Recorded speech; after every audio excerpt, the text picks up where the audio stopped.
বাতাসে দুলছে বাদামের গাছ, আর সেই দোলায় যেন ভেসে আসছে সম্ভাবনার সোনালী বার্তা।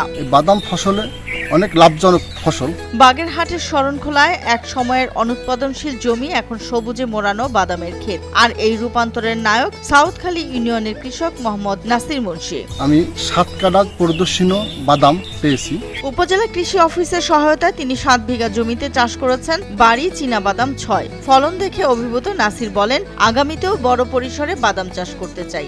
চাষিরাও সবাই বাদাম চাষে খুবই আগ্রহী। ক্লাইমেট স্মার্ট প্রকল্পের আওতায় কৃষককে বীজ, সার, কীটনাশক ও কারিগরি সহায়তা দেওয়া হয়েছে বলে জানান উপসহকারী কৃষি কর্মকর্তা সোহাগ দাস। তার মতে, নাসিরের সাফল্য আশেপাশে কৃষকদের মাঝেও আগ্রহ ছড়াচ্ছে। আমরা উপজেলা কৃষি অফিস শরণখোলা থেকে একটি ক্লাইমেট স্মার্ট প্রকল্পের বাড়ি চীনাবাদাম 6 প্রদর্শনী দিয়েছিলাম। সার, বীজ এবং কীটনাশক সহায়তা করেছি উপজেলা কৃষি অফিস শরণখোলা থেকে, এবং আমরা একটি নিয়মিত পর্যবেক্ষণ করে গেছি এবং শেষ পর্যন্ত তার আশানুরূপ ফলন পেয়েছে চাষি। পরিত্যক্ত জমিতে বাদাম চাষের এই অভাবনীয় সাফল্য শরণখোলার কৃষি খাতে খুলে দিয়েছে নতুন দিগন্ত, আর নাসির মুন্সি হয়ে উঠেছেন এক উজ্জ্বল অনুপ্রেরণা।